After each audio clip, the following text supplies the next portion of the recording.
बढ़ते हुए बात राजधानी दिल्ली की करेंगे, जहां राजौरी गार्डन के एक रेस्टोरेंट में भीषण आग लग गई, जिसके बाद दमकल विभाग की करीब 10 गाड़ियां मौके पर मौजूद हैं और आग बुझाने की कवायद जारी बताई जा रही है। एक रिपोर्ट आपको बताते हैं।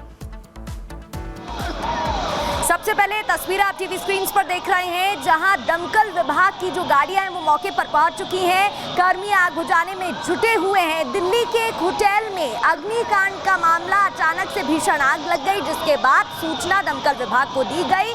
दमकल विभाग की करीब 10 गाड़ियां मौके पर मौजूद बताई जा रही हैं और ये तस्वीरें आप देख रहे हैं, जहां स्थानीय लोगों की भीड़ भी एकत्रित हो गई है और साथ ही आग बुझाने का जो काम है वो जारी बताया जा रहा है।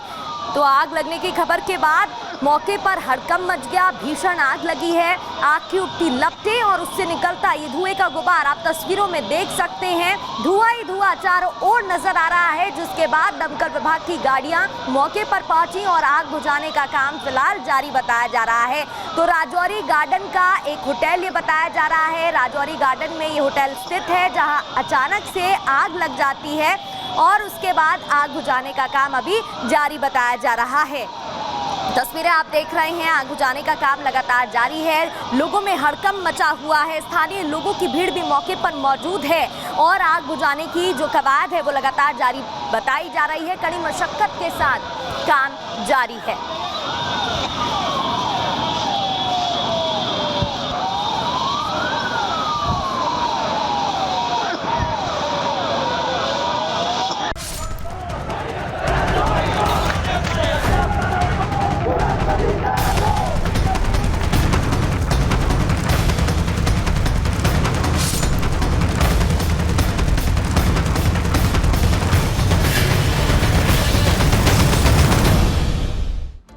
बांग्लादेश में हिंदुओं पर हिंसा कब रुकेगी, सब इस सवाल का जवाब जानना चाहते हैं। और इस बीच बहुत महत्वपूर्ण है भारत के विदेश सचिव विक्रम मिस्री का बांग्लादेश जाना, वहां के विदेश सचिव से मुलाकात करना। वो तस्वीरें हम लगातार आपको दिखा रहे हैं। स्वागत तो किया गया है, लेकिन वो बड़ी समस्या जो वहां पर हिंदुओं को लेकर के है, हिंदुओं पर जो अत्याचार की हर तस्वीर सामने आ रही है, वो कैसे रुकेगी? क्या ये मुलाकात एक समाधान को लेकर के आएगा? ये बहुत बड़ी एक उम्मीद जताई जा रही है। कहा जा रहा है कि यूनुस सरकार से भी बातचीत की जाएगी, यूनुस के अधिकारियों से भी लगातार वो मीटिंग है वो हो रही है, ताकि and that continue to be developed. It is also reflected in the mutually beneficial engagement we have on a whole set of issues ranging from trade, commerce, connectivity, power, water and energy, and development cooperation, consular cooperation and cultural cooperation. There is no reason why this mutually beneficial cooperation should not continue to deliver in the interests of both our peoples. And to that end, therefore, I have underlined today India's desire to work closely with the interim government of Bangladesh authorities. At the same time, we also had the opportunity to discuss certain recent developments and issues, and I conveyed our concerns, including those related to the safety and welfare of minorities. We also discussed some regrettable incidents of attacks on cultural, religious and diplomatic properties. A constructive approach on all these issues. तो भारत के विदेश सचिव बांग्लादेश दौरे पर हैं। लगातार जिस तरीके से भारत और बांग्लादेश के बीच तल्ख रिश्ते नजर आ रहे हैं, बांग्लादेश में ढाका की बात करें, अलग अलग शहरों की बात करें, तो लगातार हिंदुओं पर अत्याचार हो रहे हैं, जिसको लेकर ना सिर्फ बांग्लादेश में, ना सिर्फ भारत में, बल्कि दुनिया के अलग अलग देशों से विरोध के स्वर उठते हुए नजर आ रहे हैं। खासतौर पर यह दौरा इसलिए भी महत्वपूर्ण बताया जा रहा है क्योंकि मांग की जा रही है इन हमलों को, हिंसा को रोकने के लिए। रिपोर्ट देखिए।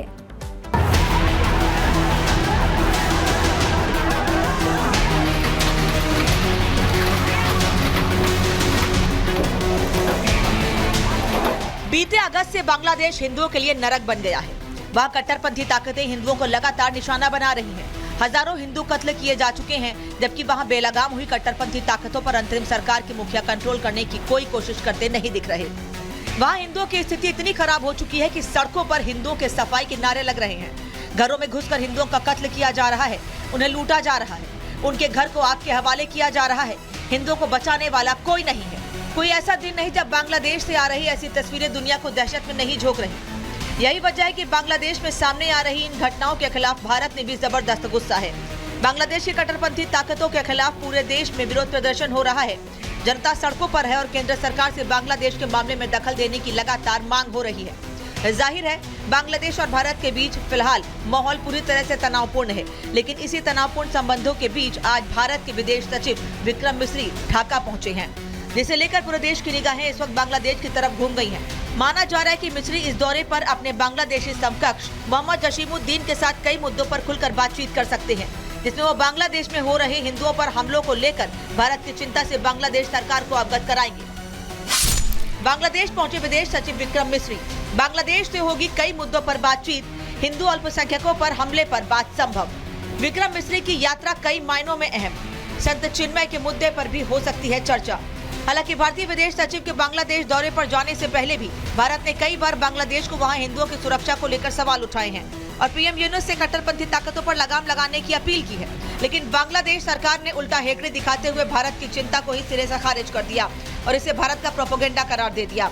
जबकि बांग्लादेश में हिंदुओं पर हुए हमले की लगातार आ रही तस्वीरों पर ब्रिटेन से लेकर अमेरिका तक ने यूनुस को लताड़ लगाई है और अब तो बांग्लादेश की अपदस्थ प्रधानमंत्री शेख हसीना ने भी यूनुस सरकार पर साजिश अल्पसंख्यकों की हत्या का आरोप लगा दिया है और कहा है बांग्लादेश के पीएम यूनुस हत्यारे हैं और सरकार के इशारे पर बांग्लादेश में हिंदू अल्पसंख्यकों की हत्या हो रही है। शेख हसीना ने कहा है बांग्लादेश में मानव अधिकारों का उल्लंघन किया जा रहा है, यूनुस सरकार हत्यारी सरकार है। मोहम्मद यूनुस ने बांग्लादेश में आतंक मचा रखा है, वहाँ सभी अपराधियों को रिहा कर दिया गया है, मगर ये अंधेरा दूर होगा। यूनुस सरकार को बांग्लादेश के लोगों से सबक जरूर मिलेगा। शेख हसीना की सत्ता जाने और मोहम्मद यूनुस की अंतरिम सरकार के आने के बाद से ही भारत और बांग्लादेश के रिश्तों में लगातार तनाव बढ़ा है। वहाँ हिंदुओं के खिलाफ लगातार नफरत बढ़ती जा रही है, जिसे देखकर ये समझ आने लगा है कि बांग्लादेश के अचानक कट्टरपंथी मुल्क में तब्दील होने के पीछे एक नहीं कई वजह हैं, जिसमें कुछ एक का इशारा वहाँ की पूर्व पीएम शेख हसीना भी कर रही है। बहरहाल फिलहाल सभी की निगाह विदेश सचिव विक्रम मिस्री के दौरे पर टिकी है। देखना यह है कि बांग्लादेश भारत की चिंता को तवज्जो देता है या आप भी हेकड़ी दिखाता है। Bureau report, Republic Bharat.